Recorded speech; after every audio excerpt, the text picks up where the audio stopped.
Welcome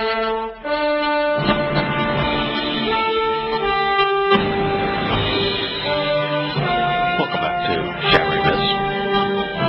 Paul wrote in his opening letter, the one to the Galatians, in what is now labeled as the third chapter, the 11th statement. But because with the Torah, absolutely no one is vindicated. By the God, it becomes evidence because those who are correct, those who are righteous out of faith will live. He was citing Habakkuk 2:4. He did exactly the same thing the Muslim guy did. He took a snippet of something God said, out of context, misrepresented it, and used something that says exactly the opposite to make it appear as if his point were valid. It is exactly what the Muslim guy did. God actually said, pay attention, he will be puffed up with false pride. He's speaking to Paul. In fact, he's announced that he's speaking to Paul. He named him by name. His soul is not right. It's not straightforward in him. So it's through trust. It's through reliance, by being firmly established and upheld by that which is dependable and truthful, that those who are vindicated shall live. God here is not only condemning Paul in this statement that Paul quoted to validate his point, but God is also saying that it's not by faith. That faith is not going to help you. That faith is useless. That faith is counterproductive. He says it's through trust and reliance, by being firmly established, by being upheld by that which is dependable and truthful, that the upright and vindicated shall live.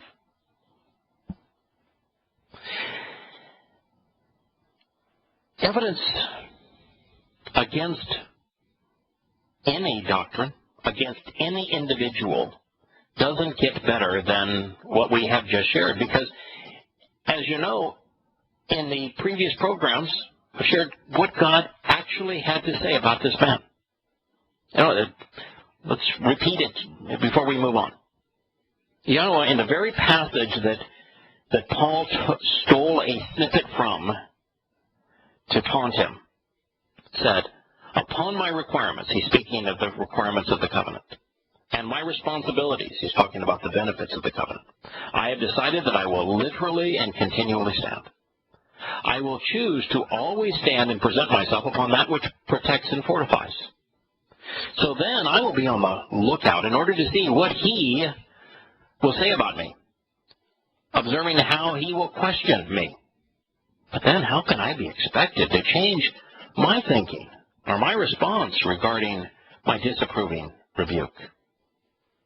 Then Yahowah answered, approaching me, and he said, write this revelation down and expound upon it and reiterate it using letters on writing tablets, so that by reciting this he might run and go away.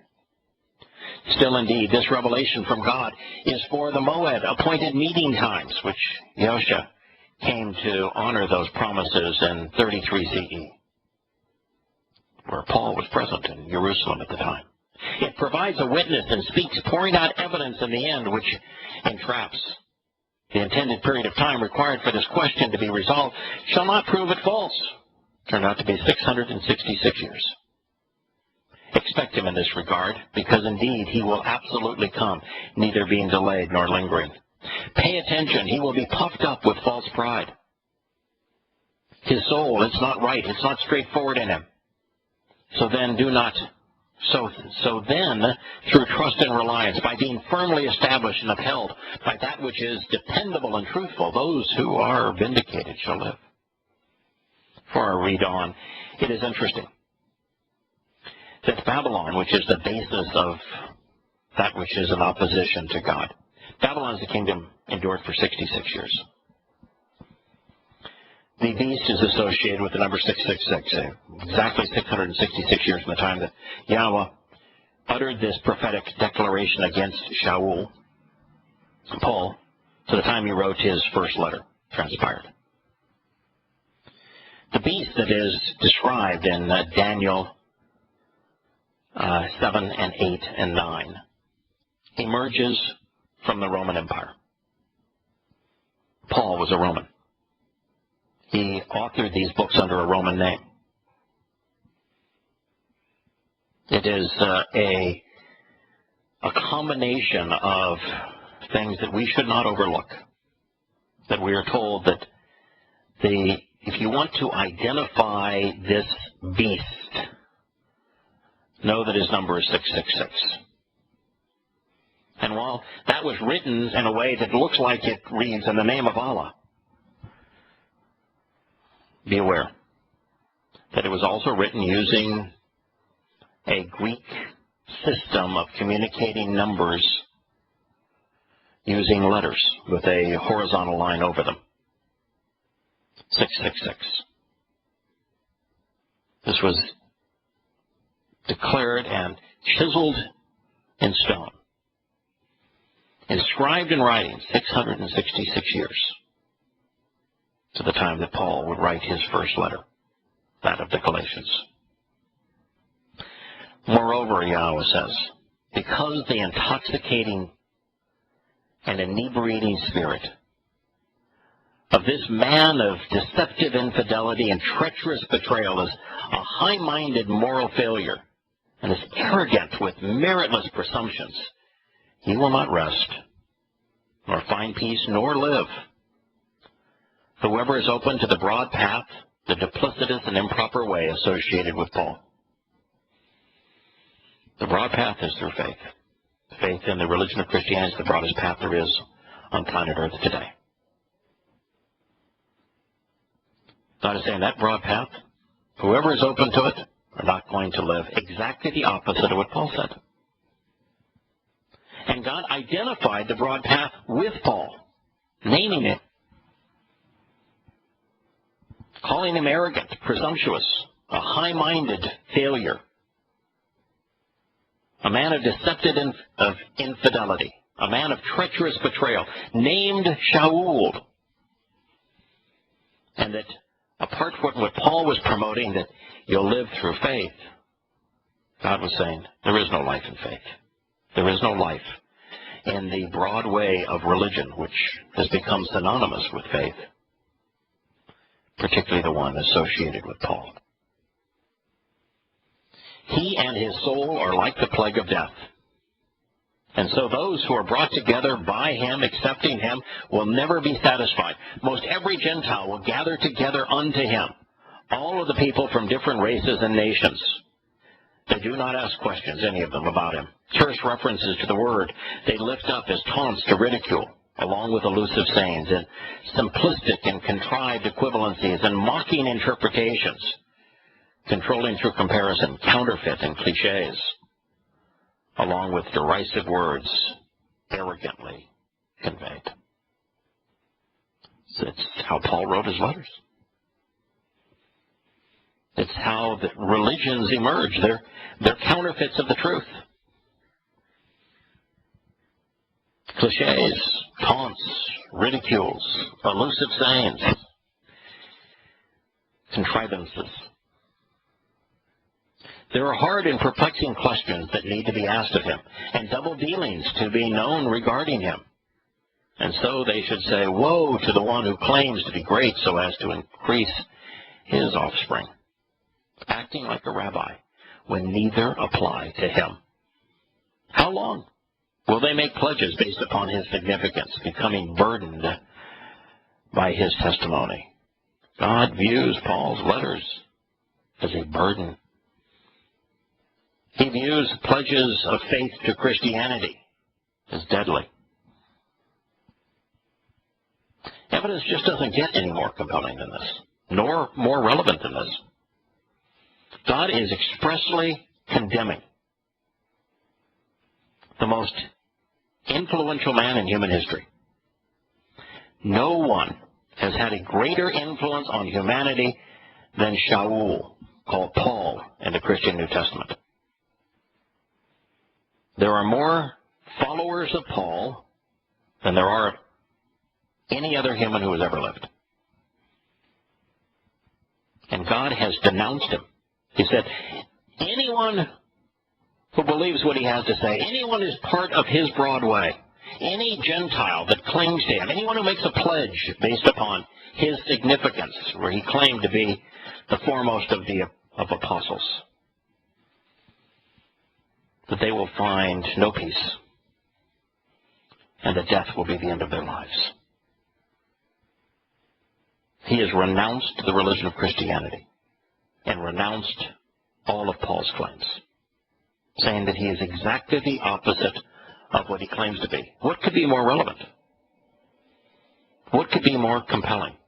He even renounced him by name. Therefore, Yahowah revealed that a man named Shaul, coterminous with the time that he would fulfill his moed, appointed meeting times, with Yosha's participation in the Moed Mikre of Pesach, Matzah, Bokorim, and Shavuot in 33 CE, when Shaul was studying to become a rabbi in Jerusalem, would inappropriately attempt to convince people from different races, Goyim, Gentiles, that he was authorized by God to replace his existing standard with a new and different set of requirements. Further, as if he was reading Galatians, God told us that Shaul, Paul, would be arrogant, that he would be duplicitous, that he would use circular reasoning, that his resulting doctrine would be intoxicating, deceptive, treacherous, and overtly presumptuous. We were warned that this pseudo-rabbi's way would be improper, akin to a plague of death. And yet, according to God, Shaul's broad and therefore popular, accommodating path would become especially pervasive with Gentiles, because too few of them would actually question his elusive sayings, his derisive words, his comparisons, his counterfeits. They would all be ripe for the plucking, ready to taunt and ridicule the very God Paul claims to have had inspired him.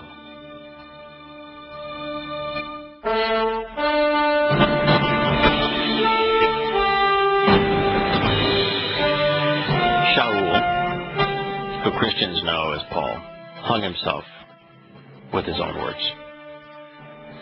He cited a passage in a prophet that's not well known, Habakkuk, to prove that he was right and that God's Torah was wholly and completely ineffective, when the passage that he quoted from in context actually says exactly the opposite.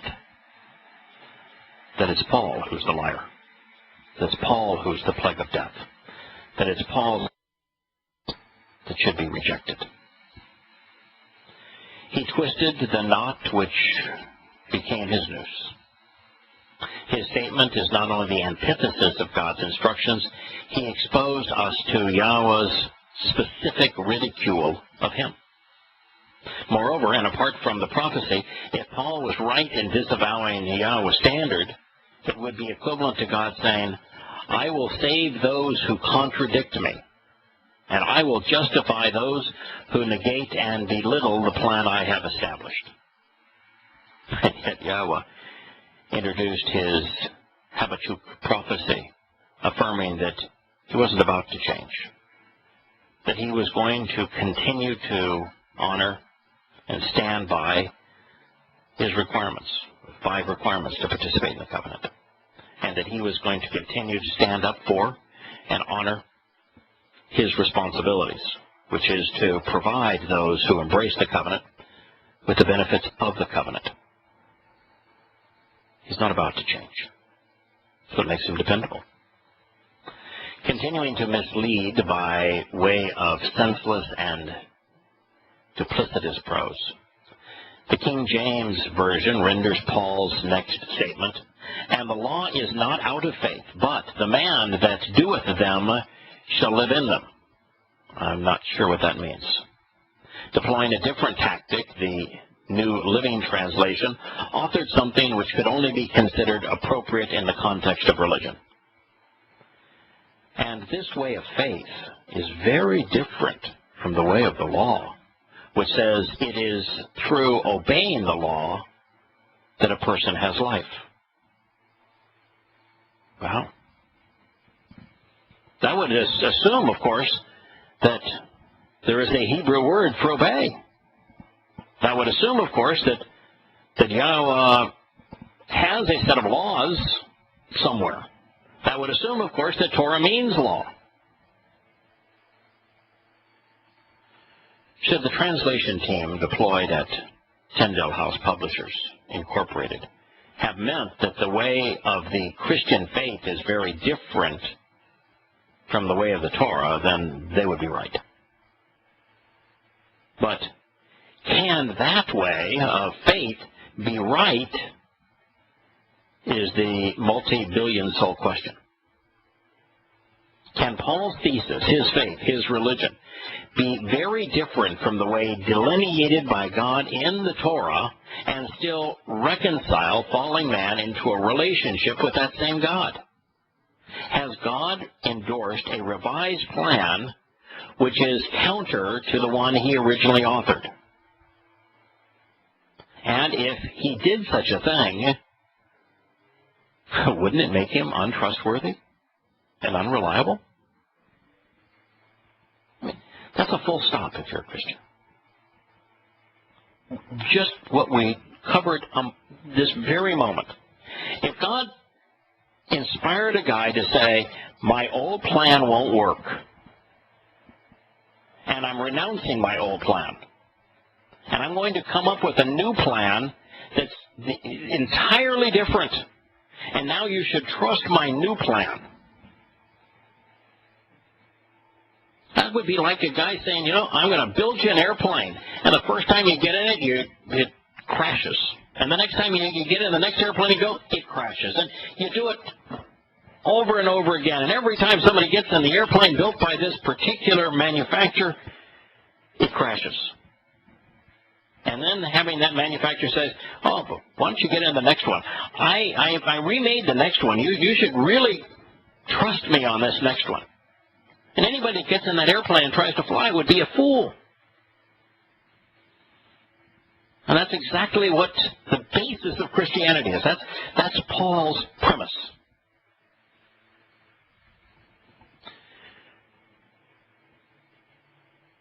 Introspective of the fact that Yahowah has provided the answer, at least the battle lines have been drawn. According to the most popular translation, it is the Torah versus Christianity. So let the great Galatians debate begin. Are we to trust Yahowah's Torah or put our faith in Shaul, in Paulos, in Paul? Whose side are you going to be on? Are you going to trust God or this man? Because you can't have it both ways.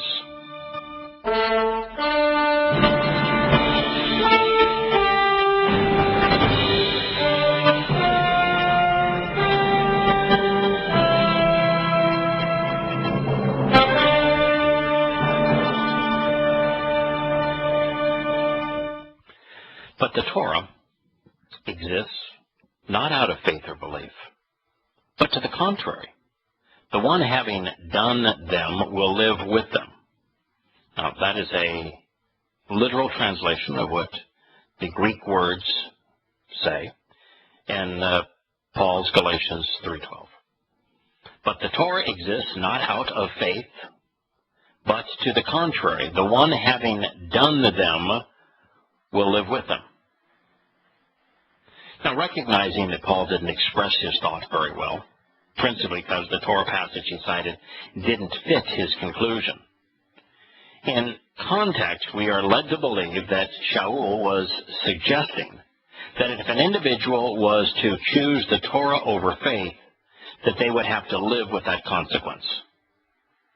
He is inferring that the only way to live with the Torah would be to do everything it requires.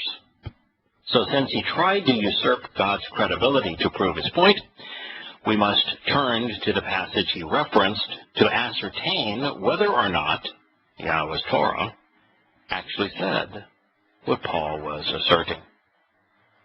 Opening Yahowah's Torah to Korah, called out Leviticus, we find God imparting guidance whereby we are advised to avoid the kinds of religious myths and practices which have been blended together to create the religion of Christianity.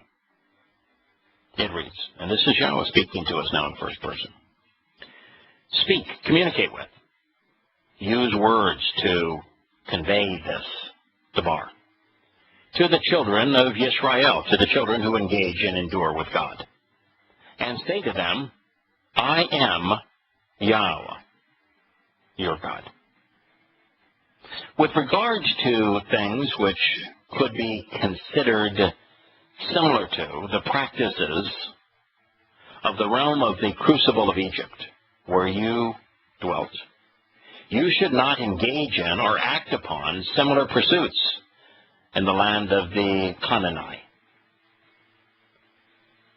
which beneficially and as a result of the relationship I'm going to bring you to. There you should not act upon or engage in their decrees or customs, never walking in or following them. That would be Korah 18:3. With my means to exercise good judgment regarding the resolution of disputes, you should continuously engage and actually act. With my prescriptions for living, which were inscribed and cut you into the relationship, you should consistently examine and carefully consider for the purpose of approaching by walking in them. I am Yahowah, your God. This admonition against religion, politics, and societal customs was followed by the statement Paul sought to usurp to prove his point. It reads, and so you should choose of your own volition to actually and completely observe, accordingly, my inscribed prescriptions for living, and also my means to resolve disputes, exercising good judgment. Where whoever, over time and as an ongoing practice, acts upon and engages with them, that individual indeed is actually and completely restored to life, and as a result of this desire and decision will live forever through them. I am Yahowah. That's Korah called out, Leviticus 8:5.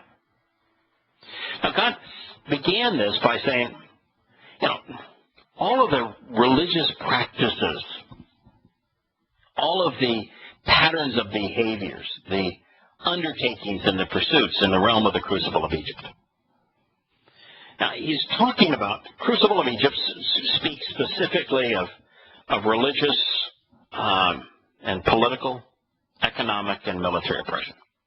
And the practices of Egypt were to use the religion and integrate it within the government, the political mantra, whereby the Pharaoh was allegedly chosen by God and became the son of God, to impose his will on the people using the military, and that the economy was slave-based.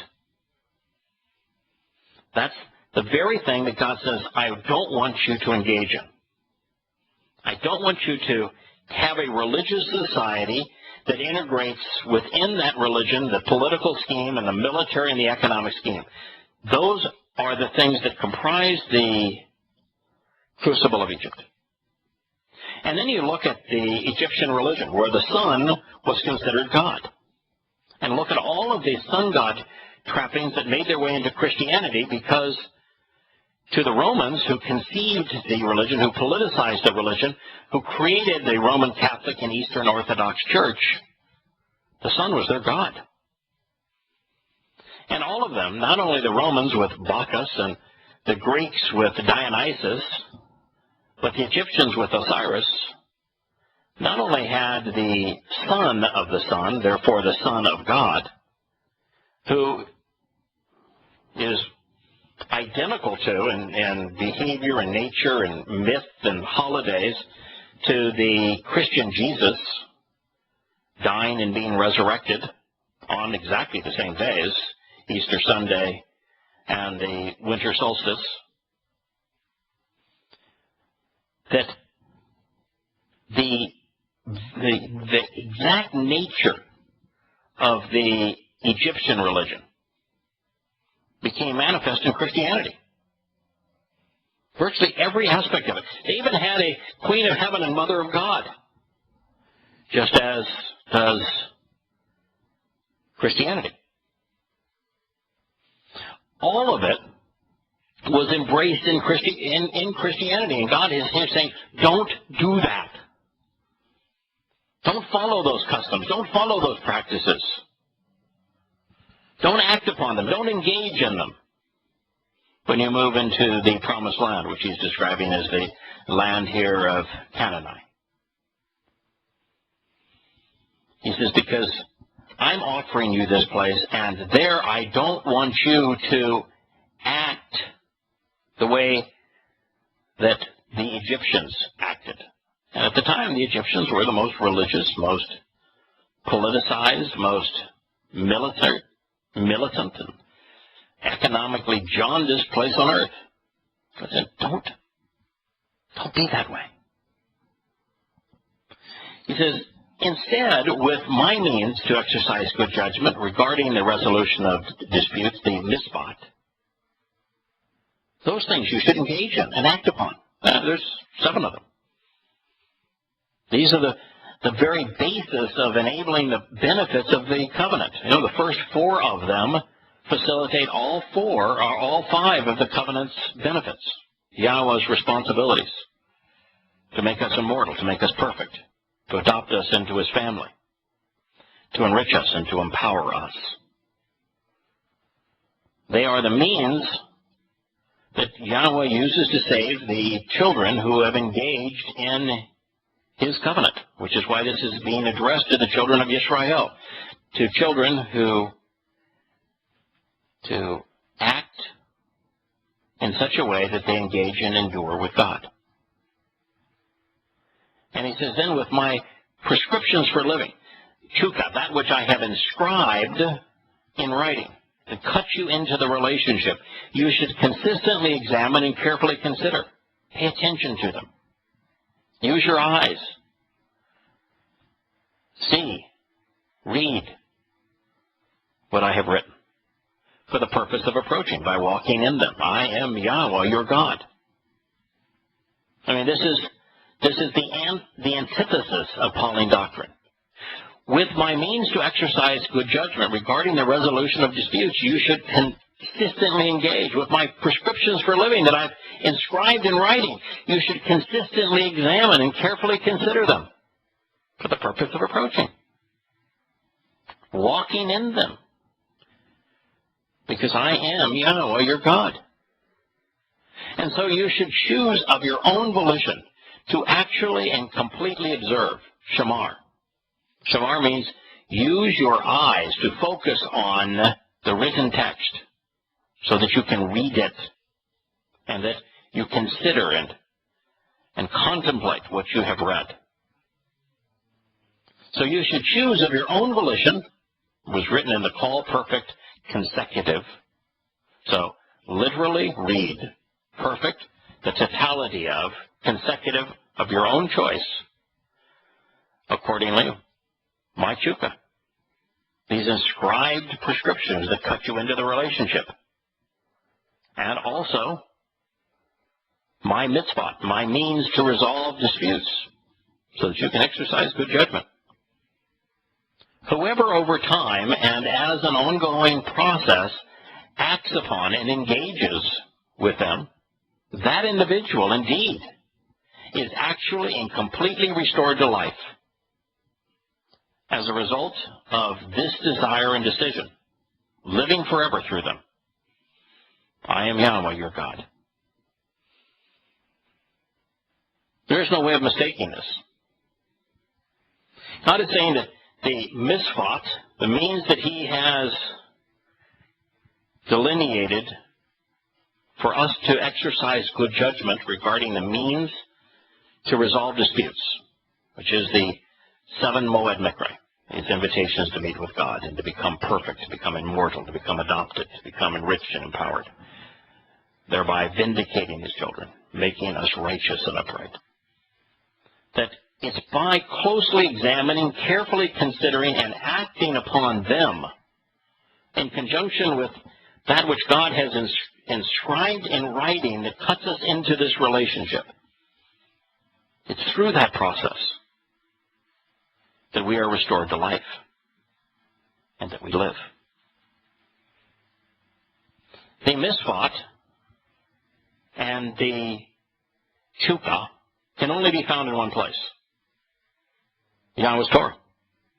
And so it's by reading Yahweh's Torah and examining it and then acting upon these two aspects of it, the means to resolve disputes and the inscriptions that cut us into the relationship, that we live.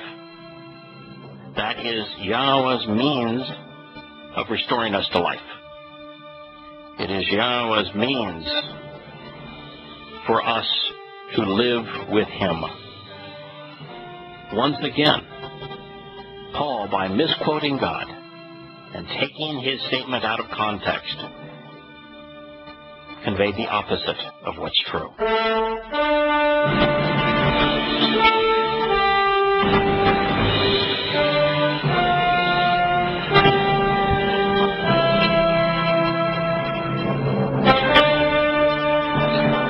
Yahweh, it just happens to be God, is telling all who would listen. And by the way, he's speaking in first person here.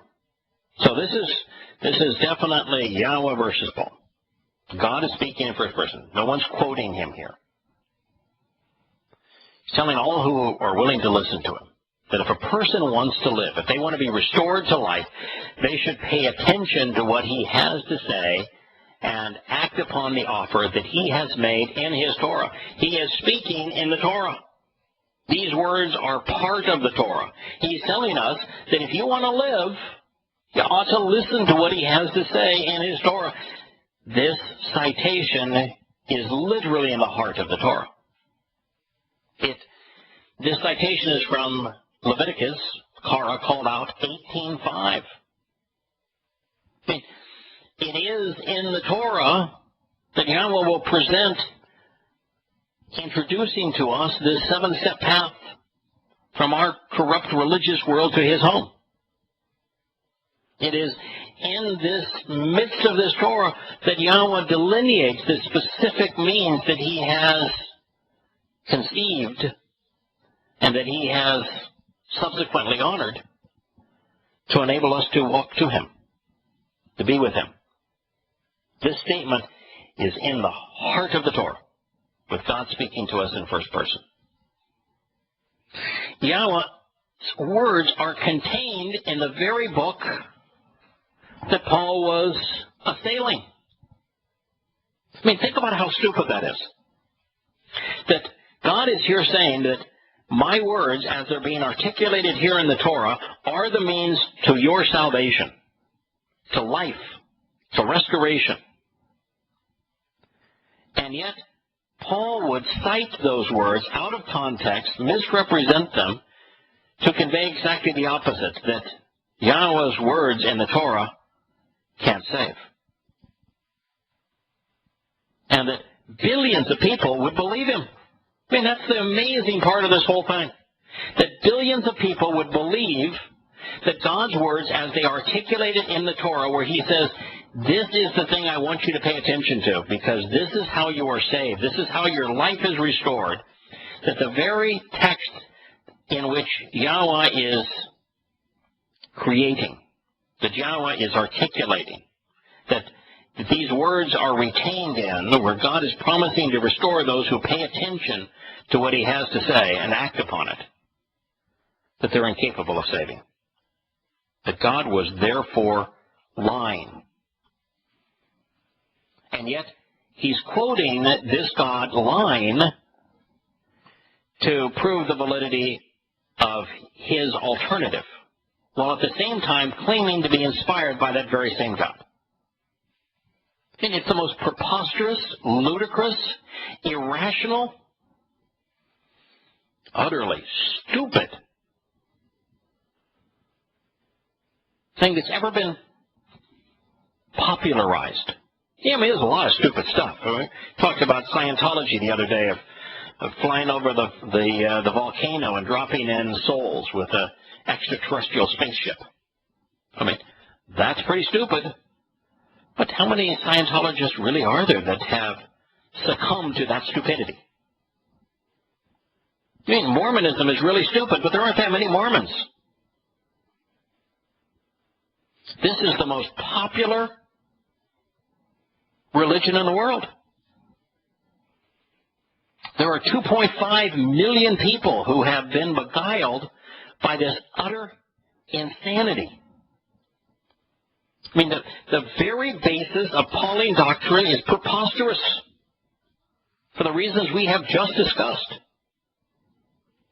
It's why you cannot be an informed and rational Christian. It's impossible, folks.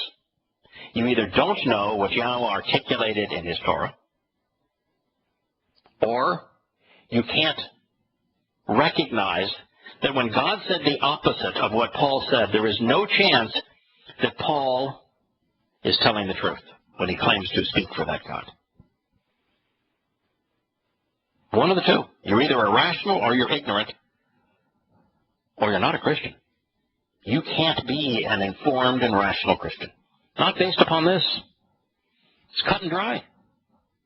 It's obvious. Paul has once again deliberately truncated, abbreviated, and misappropriated a passage which is inconsistent with his own message, perhaps hoping that by the mere presence of some common words, that would be sufficient to convince his audience that God supports his position. Ignorant and irrational defines faith.